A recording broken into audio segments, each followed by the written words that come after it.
အားလုံးမင်္ဂလာပါဒီနေ့ရဲ့ခေါင်းစဉ်လေးကတော့နိုးကြားထက်တမ်းမှုရှိခြင်းစိတ်အားထက်တမ်းနိုးကြားမှုဟာခေါင်းဆောင်မှုရဲ့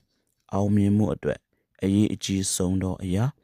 အရေးပါဆုံးအချက်ဖြစ်ပါတယ်ခေါင်းဆောင်တစ်ယောက်ရဲ့တာဝန်ဟာအဖွဲ့အစည်းရဲ့အောင်မြင်မှုကိုဆောင်ရွက်ပေးတာဖြစ်ပါတယ်ခေါင်းဆောင်မှာစိတ်အားတွေအများကြီးလိုအပ်ပါတယ်စိတ်အားထက်တမ်းမှုတွေအများကြီးလိုအပ်ပါတယ်ခေါင်းဆောင်တစ်ယောက်ရဲ့စိတ်အားထက်တမ်းနိုးကြားမှုဟာကြံတဲ့သူတွေကိုပါကူးဆက်စေတယ်ယောဂတွေကူးဆက်တယ်လို့မျိုးအလားတူစိတ်အားထက်တမ်းမှုဟာတစ်ဖက်သားကိုကူးစေတတ်တယ်အဲ့ဒီတော့ခေါင်းဆောင်ဟာစိတ်အားထက်တမ်းမှုတွေနိုးကြားမှုတွေနဲ့ထက်ထက်တန်တန်နဲ့စိတ်ပါလက်ပါအလုံးလုံးနေရင်ကြံတဲ့သူတွေကိုပါအဲ့ဒီစိတ်အားတွေကကူးဆက်တွားတတ်ပါတယ်ဒါကြောင့်နိုးကြားထက်တမ်းဖို့တတိရှိဖို့အရေးကြီးပါတယ်ဒီအရာကိုဘယ်လိုကျင့်ကြံရမလဲဆိုတဲ့အချက်6ချက်ကိုမျှဝေသွားပါမယ်အချက်1အောင်မြင်မှုတိုင်းအတွက်မရှိမဖြစ်လိုအပ်ကြောင်းဒီပါအဘယ်လို့မျိုးမဆိုအလုပ်လုပ်တဲ့နေရာမှာအောင်မြင်မှုတိုင်းအတွက်မရှိမဖြစ်ဟာစိတ်အားထက်တမ်းမှုဆိုတာကိုတည်ထားရမှာဖြစ်ပါတယ်အောင်မြင်ခြင်းရင်စိတ်အားထည့်ရမယ်အောင်မြင်ခြင်းရင်စိတ်ပါလက်ပါအလုပ်လုပ်ရမယ်စိတ်ပါလက်ပါလုပ်ခြင်းစိတ်အားနိုးကြားစွာလုပ်ခြင်းဟာအလုပ်ကိုအမြန်ဆုံးအောင်မြင်စေတယ်အဲ့ဒီတော့ဖြစ်ဖြစ်လေးအောင်မြင်ခြင်းလားအမြန်အောင်မြင်ခြင်းလားစဉ်းစားပါအမြန်အောင်မြင်ခြင်းရင်တော့စိတ်အားထက်တာမှုအပြည့်အဝထည့်ပြီးတော့စ조사ဖို့အမြဲတမ်းလေ့ကျင့်ပါဒီနေ့ကစပြီးအလုပ်တေးအလုပ်ကြီးဘာပဲလုပ်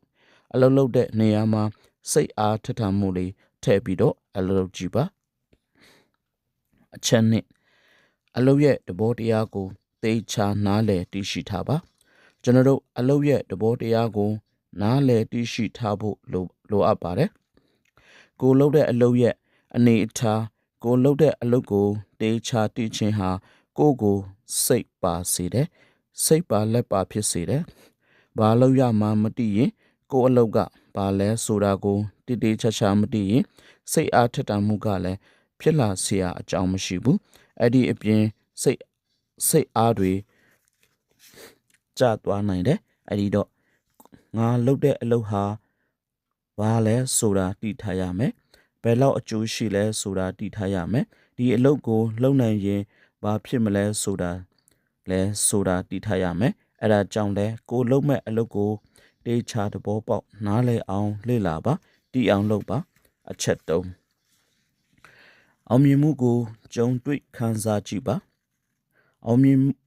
အောင်လုပ်နိုင်ခဲ့ရင်ရလာမဲ့အကျိုးကျေးဇူးတွေကိုအကောင်းဘက်ကနေကြိုးတွေးထားရမှာဖြစ်ပါတယ်ငါအောင်မြင်နဲ့လုပ်နိုင်ခဲ့ရင်ဘာတွေဖြစ်လာနိုင်တယ်လဲဆိုတဲ့အောင်မြင်မှုအကောင်းဘက်အမြင်ကြီးကိုကြိုးပြီးတော့တွေးထားရမှာဖြစ်တယ်ငါဒါဒီအလုပ်ကိုတကယ်လုပ်ခဲ့နိုင်ရင်ဘာတွေဖြစ်နိုင်တယ်လဲဘယ်လိုအကျိုးကျေးဇူးတွေရပြီးဘယ်လောက်ပျော်ရွှင်နေမလဲအဲ့ဒီတော့မလုပ်ခင်ကတည်းကလုပ်ပြီး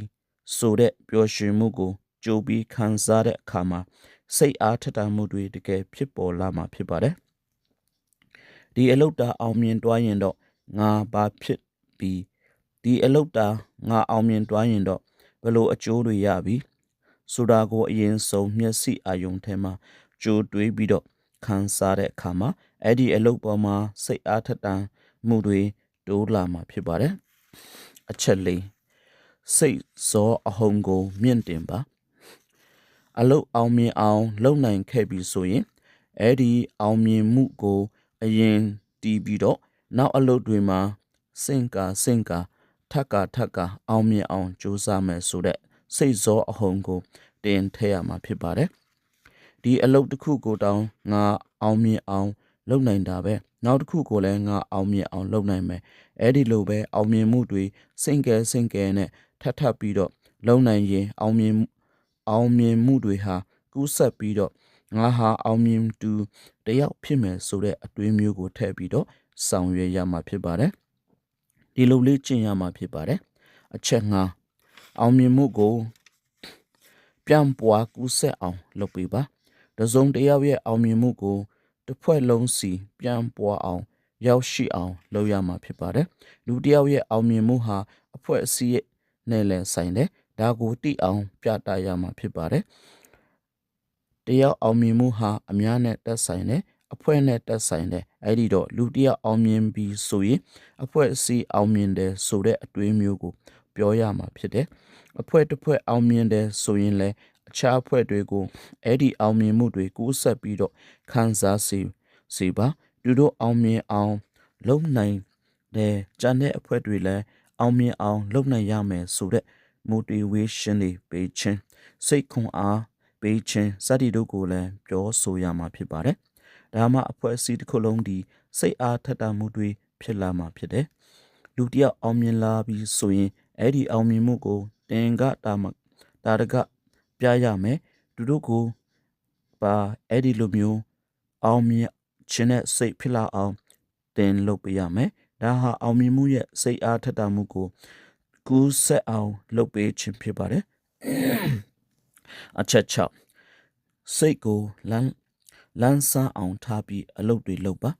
အလုပ်လုပ်တဲ့နေရာမှာစိတ်အားတွေမကျစေတော့အောင်ငြင်းငွေမှုတွေမဖြစ်အောင်ပြင်းရမှုတွေမဖြစ်တော့အောင်အလုပ်တစ်ခုကိုမုံတွားအောင်စက်တိုက်မလုပ်ပါနဲ့မနာတမ်းစက်တိုက်လုပ်တဲ့အခါမှာလူဟာပင်ပန်းလာပါတယ်အတွေးတွေပင်ပန်းလာတယ်စိတ်တွေပင်ပန်းလာတယ်ခန္ဓာကိုယ်ကပင်ပန်းလာတဲ့အခါစိတ်အားတွေကျသွားတယ်စိတ်အားထက်သန်မှုကလျော့သွားတယ်ဒါကြောင့်ကျွန်တော်တို့ကအလုပ်တစ်ခုလုပ်ပြီးရင်ခဏတစ်ဖြုတ်အနားယူမယ်စိတ်ကိုလှမ်းစားအောင်ကျွန်တော်တို့လုပ်မယ်ပြီးရင်နောက်တစ်ခုကိုကျွန်တော်တို့ဆက်မယ်အဲ့ဒီတစ်ခုလုပ်ပြီးရင်အနားယူမယ်မိမိစိတ်ကိုအနားပေးတတ်ဖို့လိုအပ်တယ်မိမိစိတ်ကိုလမ်းဆန်းအောင်လုပ်တတ်မယ်နီလန်းတွေကိုတိထားဖို့လိုအပ်တယ်ဒါကြောင့်ဒီ6ချက်ကိုတင်ဟာလေ့ကျင့်မယ်ဆိုရင်ခေါင်းဆောင်မှုအင်္ဂါလာတဲ့နိုးချဆိုတဲ့စိတ်အားထက်သန်နိုးချခြင်းကိုတင်ဟာရရှိပန်ဆန်လာပြီးတော့ခေါင်းဆောင်ကောင်းပြီးတာမှာဖြစ်ပါတယ်အားလုံးကိုကျေးဇူးတင်ပါတယ်ကျွန်တော်ကိုဖိလစ်ပါမူရင်းရတာတူစရေးဆရာဖူကျော်စင်ကို credit ပေးပါတယ်ကျေးဇူးလည်းတင်ပါတယ်